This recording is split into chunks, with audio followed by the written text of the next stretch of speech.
오늘은 요한복음 20장 19절에서부터 29절 말씀을 가지고 설교 제목을 같이 한번 읽어봅시다. 시작. 두려운 신앙에서 부활 신앙으로. 예, 이 제목으로 하나님의 말씀을 전하도록 하겠습니다. 여러분들은 스트레스를 어떤 방법으로 푸시는지 모르겠습니다. 저와 함께한 시간이 10여 년이 되신 분들은 제가 뭘 좋아했고 그리고 뭘 좋아하는지 아마 대충 아시지만 지금은 제가 뭐 등산을 딱히 하는 것도 없고 그렇다고 예전에 그렇게 좋아했던 탁구를 치는 것도 아니라 요즘은 제가 이렇게 스트레스를 이렇게 받을 때 어떻게 그거를 푸냐 하면 목사가 술을 먹을 일은 전혀 없지요. 맛도 없어서 먹지도 못하기도 하지만 무작정 걷습니다. 이제 걷기도 하고 그리고 하늘을 보기도 합니다. 그리고 이제 집에 가서 아무도 없을 때 TV를 켜놓고 제가 좋아하는 여러 프로그램들을 그냥 집중해서 보는 건 아니고요. 넋놓고 봅니다. 근데 제 나름대로는 굉장히 잘 쉬었다라고 생각이 들고 내 나름대로 스트레스를 푼다라고 생각을 하지만 근데 이상하게 잘 풀었다면 월요일날 힘이 나야 될 텐데 나는 경우도 있지만 그렇지 않은 경우도 종종 있다 싶어요. 그럼 왜 그럴까? 지금 이렇게 돌아보면 제 안에 쌓인 스트레스가 일단 마음의 생채기가 생긴 거잖아요. 그죠? 내 영혼의 파열음이 생긴 거라는 말이죠. 근데 그것을 치유하기 위해서는 뭔가 자극적인 것으로 풀어야 된다는 생각이 있어요. 그러니까 목회자가 자극적인 것이라고 해봤자 나는 자연이 무슨 어부 그런 프로그램들을 이렇게 넉넉히 이렇게 봐요. 근데 그 당시는 이렇게 아무는 것 같고 그 스트레스가 풀린 것 같은데 뭔가 근원적인 뭔가는 내 영혼의 매듭에서 풀려지지 않는 것들을 목사지만 종종 경험하는 것을 봅니다. 여러분 어떠세요? 스트레스 받을 때 어떻게 해결하세요? 그래서 제가 예전에 한 책을 통해서 접했던 한 학자가 최근에 유튜브 동영상에서 강의하는 것을 우연하게 집에 들었는데 김창욱 교수도 그런 비슷한 말을 했더라고요. 이런 말을 했어요. 여러분들이 한번 동의가 되는지 한번 보세요. 여러분들이 만약에 뭔가에 빠지게 된다면 처음에 파괴적인 것일수록 첫 스타트가 짜릿합니다. 그런데 처음이 짜릿한 것은 끝나고 나면 허탈합니다. 그런데 나에게 정말 좋은 것은 처음에는 꺼려지는데 하고 나면 좋아지는 것. 이것을 하십시오. 근데 제가 책에서도 봤지만 동영상을 통해서 다시 한번 그 내용을 이렇게 보니까 맞다 싶더라고요. 그러니까 우리의 영혼에 되게 파괴적인 것들이 있어요. 그런데 왜 우리가 스트레스 받으면 단짠단짠이 생기듯이 우리 영혼에도 단짠단짠이 생기는 거 아십니까? 스트레스가 심할수록 내 영혼의 파열음이 커질수록 뭔가 보이든 보이지 않든 강력한 뭔가가 나의 영혼을 탁 만져주기를 원해요. 그래서 우리가 스트레스 받으면 제가 입으로 굳이 다 열거하지 않더라도 자극적인 외부로부터의 뭔가를 우리는 원해요. 자극적인 영상, 아니면 술, 아니면 도박. 그래서 그 교수가 이 이야기를 하더라고요. 가장 대표적인 것이 도박이라고. 도박은 저는 도박을 안 해봐서 모르겠는데 그런 이야기를 책에서 봤어요. 도박만큼 우리 인간의 중추신경을 자극하고 짜릿하게 해주는 것이 없다. 그런데 혹시 도박을 끝내고 나서 잘했다라고 얘기한 혹시 사람 들어본 적 있으십니까? 거의 없어. 술도 마찬가지인 것 같아요. 부끄럽지만 저도 예전에 조금 술을 마셔본 사람으로 어떤 외부로부터 나의 자극이 일어났을 때 그러니까 현대인들이 가장 쉽게 빨리 찾는 것 그리고 잊게 하는 것은 술이라는 것을 저는 부인할 수 없어요. 강력한 마취 효과가 있거든요. 거기서 오는 여러 가지 달큰한 시선 그리고 눈이 어느 정도 딱 풀린 상태에서 이성을 바라보는 야릇하고 퇴폐적인 눈빛 그리고 그 안에서 함께 떠들어 대화하는 그 친구들의 대화 맞죠? 그거 우리 되게 짜릿해요. 그런데 꼭 먹고 나면 후회해요. 저는 그랬어요. 그래서 꼭 우리가 해장할 때는 이렇게 얘기해요. 내가 다시는 먹나 봐라. 그런데 어떻게 해요? 다시 동일한 외부 자극이 오면 왜요? 짜릿하잖아요. 짜릿하죠? 술자리 짜릿합니다. 도박 짜릿합니다. 야한 영상 얼마나 짜릿합니까? 그것으로 나의 파열된 영혼을 다스리려고 해요. 근데 그러다 보면 이게 잘 해결이 되지 않아요. 사실 그 깊은 곳에는 두려움이 있거든요. 불안함이 있어요. 마음이 깨진 거잖아요. 그런데 참 위로가 되는 건 뭐냐면 예수님을 따랐던 제자들도 그랬다라는 거예요. 그러니까 얼마나 위로가 돼요. 베드로도 그랬고요. 요한도 그랬고요. 도마도 그랬고요. 여기 있는 이 목사도 때로는 영혼의 파열음이 날 때가 있습니다. 오늘도 제가 좀 평소보다 일찍 왔어요. 와서 이렇게 기도를 하고 있는데 저는 알잖아요. 제 영혼의 어느 지점에 지금 파열음이 생기고 파문이 일어났는지. 그래서 제가 어떻게 했을까요? 뭐 생각할 것도 없어요. 바로 무릎을 꿇어요. 저는. 그러니까 여러분들은 알아서 하시면 돼요. 그래서 어떻게 했냐면 하나님, 제 영혼에 지금 이런 파열음이 생겼습니다. 하나님 도와주시옵소서. 그런데 그때 떠오르는 말씀이 한 구절이 제 머릿속에 이렇게 떠올라요. 다윗이 급박하여 그의 하나님 여호와를 힘입어 용기를 얻었더라.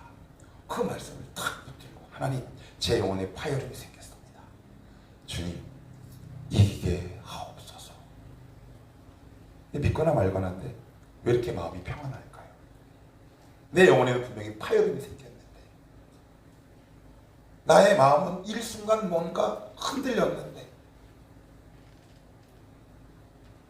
제자들도 그 영혼에 파열음이 생겼음을 오늘 11절에서 이렇게 얘기합니다. 같이 한번 읽어볼게요. 자, 20장 19절 11절이 아니라 자 19절 한번 읽어봅니다. 시작. 이날 곧 안식 후 첫날 저녁 때 제자들이 유대인들을 두려워하여 모인 곳에 문들을 닫았더니 예수께서 오사 가운데 서서 이르시되 너희에게 평강이 있을지어다.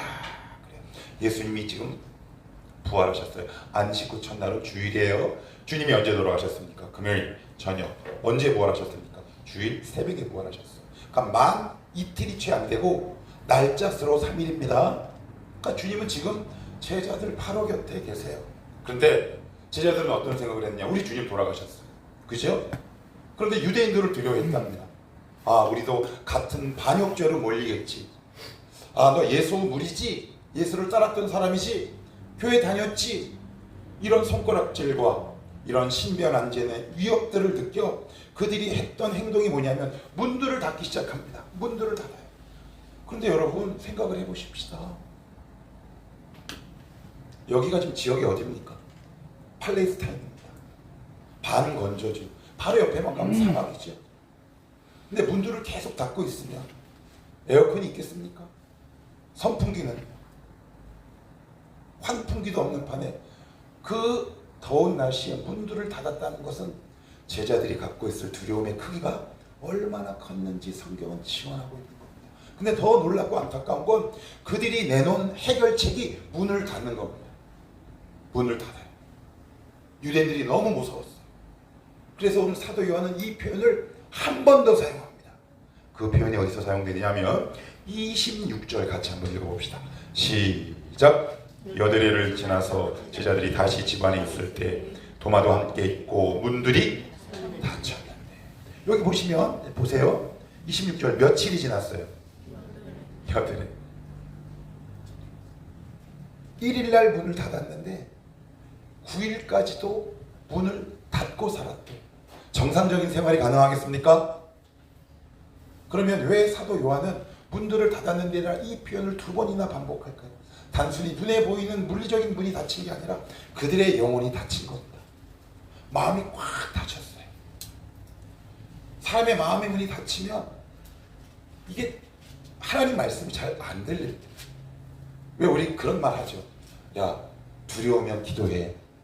불안하면 말씀 봐. 그런데 봐집니까? 봐줘요? 아니요. 우리는 대개의 경우 불안하거나 두려움이 오면 어떻게 하냐면 제자들처럼 내가 가장 지금 취할 수 있는 인간적인 방법들을 다 시행합니다. 제자들은 문을 닫았지만 우리는 마음의 문을 닫고요. 우리는 좀 더 파괴적이고 짜릿하고 일순간이나마 나의 두려움을 해소해줄 뭔가를 찾아가기 시작합니다. 여러분 동의하십니까? 저는 그랬어요. 이미 알아요. 두려울 때 기도해야 돼. 근데 훈련이 되어 있지도 않고 기도에 대한 신뢰도 없고 말씀도 잘 모르고 하다 보니까 오랫동안 말씀을 들어서 알고는 있는데 정작 가장 중요한 내 영혼의 파열음이 생길 때 내가 할 수 있는 행동은 문들을 닫는 행위예요. 그래서 여러분 여기 지금 한 20명이 모였는데 저마다 두려움과 불안을 해결하는 방법이 제각각입니다. 제각각이에요. 어떤 사람은 술을 찾아가고 어떤 사람은 게임을 찾아가고 어떤 사람은 야한 영상을 보기도 하고 어떤 사람은 어떤 일에 몰두하기도 하고 어떤 사람은 집중적으로 집을 싹싹 빌기도 하고 다양한 형태의 문들이 있단 말이에요. 그런데 이게 진짜 제자들의 문제가 유대인 때문이라는 거예요. 안 그래요. 여러분 속으시면 안 돼요. 왜 그러냐면 마태복음의 20장에 보면 이런 표현이 나와요. 주님이 내가 죽은 지 사흘 만에 부활할 거야. 그런데 제자들은 이 말씀을 떠올리지도 기억하지도 못해요. 그러니까 표면적인 건 유대인들을 두려워하는 것 같지만 그들의 근본적인 문제는 뭐냐면 말씀을 기억하지 못하는 데서 오는 두려움. 오늘도 사단은 여러분들 향해 이렇게 말합니다. 너 진짜 문제가 뭔 줄 알아? 유대인이 문제야. 그래서 여러분들은 유대인들을 무섭게 해요. 유대인들을 두렵게 한다고요. 유대인들이 나에게 너무 무서운 거야. 지금 여러분들을 두렵게 하는 유대인들이 누가 있습니까? 그래서 여러분만의 방식들이 있지요. 내 방 안에 문을 닫는 방식. 저마다 각각 해결책들이 있어요. 그런데 그 해결책을 갖고 아무리 노력해 보십시오. 여러분 가운데 평안이 오나? 여러분 지금 주님 살아계십니까? 오늘 부활주일인데 여러분 표정 속에 주님의 살아계심이 느껴집니까? 여러분 평안하십니까? 기쁘십니까? 소망이 있습니까? 그럼 이 두려움은 어디서부터 오는 겁니까? 그럼 이 두려움을 어떻게 해소할까요? 사단은 뭐라고 얘기하는 줄 아십니까? 너를 두렵게 하는 것은 유대인이야 라고 얘기해요.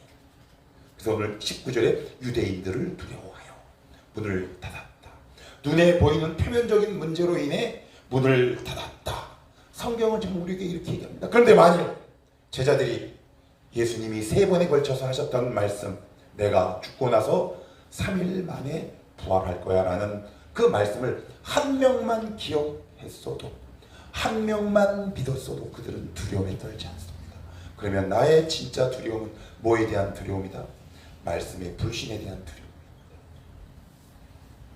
여러분 이것을 정말 믿어내실 때 우리의 심령이 얼마나 평안한 줄 아십니까? 얼마나 우리가 소망이 있는 줄 아십니까? 그리고 두 번째는요, 유대인들을 두려워했다 그럽니다. 그런데 여기 19절 앞부분에 보시겠어요? 이날 곧 안식 후 첫날 저녁, 주일날, 그죠? 주일날. 그럼 주님이 부활하셨어요, 안 하셨어요? 그 말씀을 기억했다면 이 두려움이 뭐로 변했을까요? 기쁨과 소망이 되었지 않았겠습니까? 아니야, 주님 오늘 부활하신다 그랬다?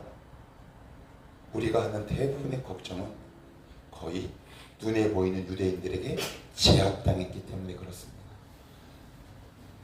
여러분 지금 최근에 여러분들을 두렵게 하는 것들이 뭐가 있습니까? 그런데 더 안타까운 현실은 뭐냐면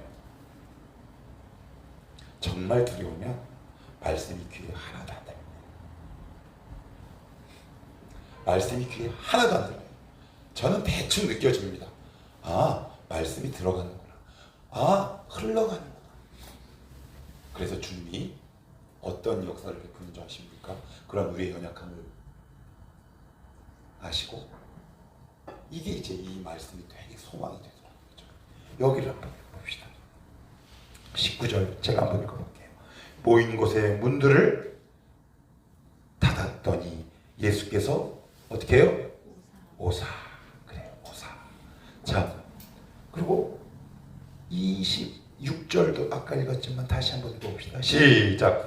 여드레를 지나서 제자들이 다시 집 안에 있을 때 도마도 함께 있고 문들이 닫혔는데 예수께서 오사. 문들이 다 닫혔는데 예수님 어떻게 오셨어요? 이게 이제 부활체예요. 신비한 몸입니다. 전에는 이 땅에 내려오셨을 때는 인간의 몸을 완벽히 입고 계셨기에 이 벽을 뚫으실 수가 없는데 이제는 부활하신 신령한 몸을 입고 있기 때문에 인간이 세우던 모든 물리적인 장벽을 다 뚫고 들어오시는 겁니다. 우리의 두려움보다 하나님이 여러분들 생각하시는 은혜와 더 평강이 더 큼을 오는 성경을 증언하고 있습니다. 우리의 두려움보다 하나님의 은혜와 평강이 훨씬 큽니다. 여러분들이 마음문 닫고 있죠? 그래서 여러분들을 향해 오늘도 내가 내 나름대로 내 방법을 세워 이 두려움을 어떻게 해소해보고자 여러분들만의 방법을 강구할 때 주님은 우리의 물리적인 심령을 뚫고 여러분 가운데 들어가시기 시작합니다. 저는 그런 경험들을 얼마나 많이 했는지 몰라요. 제가 기도해서 살았던 게 아니더라고요. 말씀이 들리지 않아요. 하나님 앞에 나아갈 용기조차 생기지 않아요. 눈에 보이는 물리적인 유대인 때문에 내 마음이 확 눌려서 기도의 입술은 조금 더 열어지지 않고 하나님의 말씀도 좀처럼 귀에 들리지 않을 때 어느 날 슬그머니 찾아오셔서 화려하지가 않아요. 우리 주님 슬그머니 찾아오셨어요. 진성아 한번 해볼래? 난 꽁꽁 문을 닫고 있었는데 귀의 문도 닫고 있고 영혼의 문도 닫고 있었는데 하나님은 내가 세운 물리적 장벽을 뚫고 내 안에 성령으로 들어오셔서 나에게 음성을 들려주셨어요. 그 음성을 듣고 제가 오늘 여기에 서 있는 겁니다. 하나님은 여러분이 어떻게 물리적 장벽을 세워도 그 세우신 그 장벽을 뚫고 우리의 두려움과 우리의 불안감을 해소시키겠다. 오늘 성경은 말씀하고 있는 겁니다. 그러니 이 말씀에 집중하셔야 해요. 그리고 나서 우리 주님이 제자들에게 뭐라고 말씀하시는지 아십니까? 이 말씀이 그 다음 여기 한번 봅시다. 21절 한번 읽어볼게요. 자 시작. 예수께서 또 이르시되 너에게 평강이 있을지어다. 아버지께서 나를 보내신 것 같이 나도 너희를 보내노라. 성령 하면 어디 행전이 생각나요? 아이고 답을 얘기했네. 사도행전 2장이잖아요. 그죠? 그러니까 여기서 성령을 받으라는 우리가 보통 금요기도 때 받는 그 느낌이 아니에요. 왜? 가장 많이 부르는 성령에 관한 복음성가 성령 받으라 그런 의미가 아닙니다. 뭐 진짜 성령은 오순절 성령 강림 때 일어나잖아요. 그죠? 그럼 여기서 말하는 성령을 받으라 라는 말은 무슨 얘기냐면 이런 뜻이에요. 성령과 함께 살아라 라는 말이에요. 조금 더 진화하고 더 깊이 해석해보면 이런 뜻이에요. 얘들아 진성이부터 신집사야 이금단 집사까지 우리 사랑하는 청람 식구들아 너희들 아마 신앙생활 일상을 살다 보면 눈에 보이는 유대인들 때문에 두려움들이 많을 거야. 미래, 취업, 배우자, 집, 돈 다양한 눈에 보이는 두려움들이 있을 거야. 그런데 너희들 그거 아니? 너희들 내 앞에서 항복할 생각 없니? 란 뜻입니다. 하나님은 여러분의 항복을 받고 싶어 하세요. 이제 그만 됐다. 내 방법으로 들어오거라. 네가 살고 싶은 방법만큼 살아봤지 않냐. 그래서 네 힘으로 그 두려움에서 나왔니. 제자들이 오늘 이 평강 주님이 누가 주신 겁니까? 여러분 스스로 이렇게 생각해 보십시오. 평강이 있을지어다. 평강이 있을지어다. 아니요.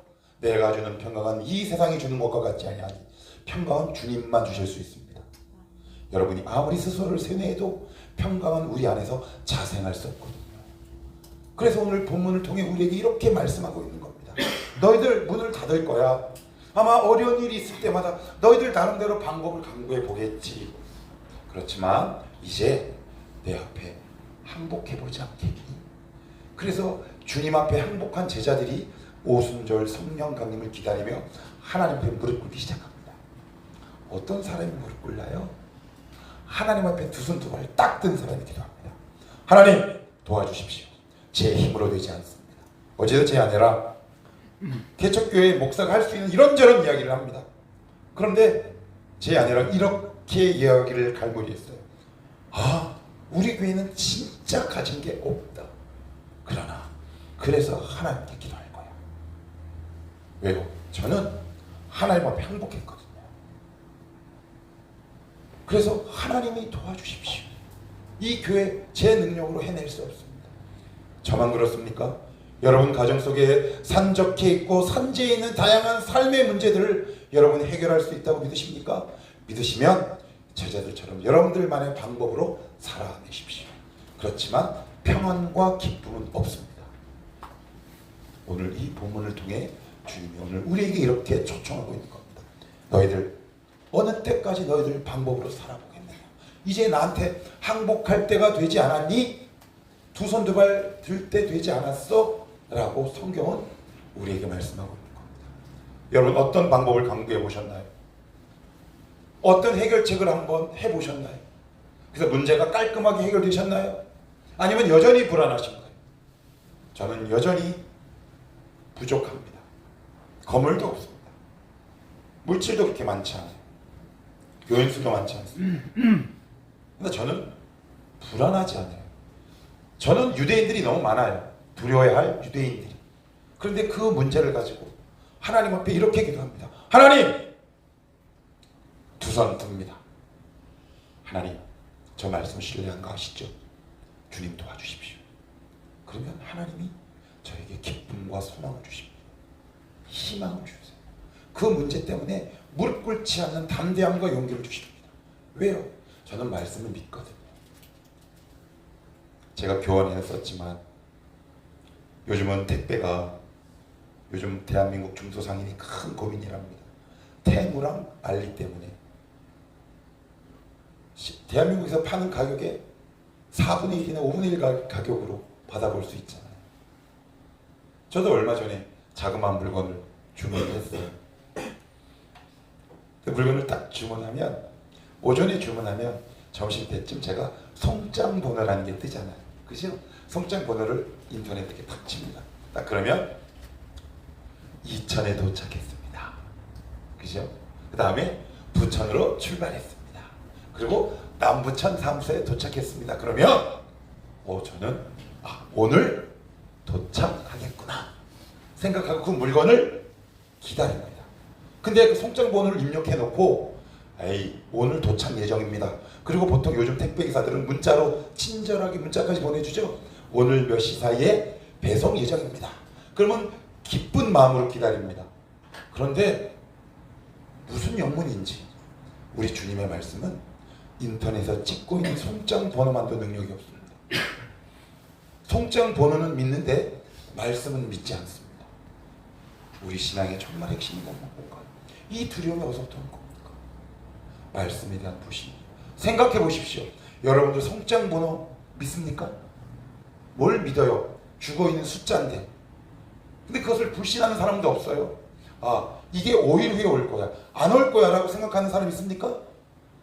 근데 우리는 인터넷만도 못하게 말씀을 믿지. 그러면 우리 가운데 늘 두려울 수밖에. 늘 두렵습니다. 그래서 우리는 늘 문을 닫습니다. 자기만의 방법으로 내 삶을 헤쳐나가려고 나름 고군분투하지만 내 영혼 속에 남는 것은 파리하게 잎이 떨어진 평안이 사라져버린 나무밖에 없습니다. 여러분 기쁨이 있으십니까? 소망이 있으십니까? 하나님의 말씀이 신뢰하십니까? 하나님, 이제 제가 저의 방법을 중단하고 하나님의 방법으로 살기를 원합니다. 이렇게 빨리 손들게 되기를 축복합니다. 그러면 하나님이 남은 인생 여러분들과 함께 손잡고 보다 높고 위대한 하나님의 비전과 뜻을 이루며 살아가지 않겠습니까? 언제까지 그 동일한 문제를 가지고 여전히 죽을 때까지 고민하시겠습니까? 한 번은 그 지경을 뛰어넘어야 하지 않겠습니까?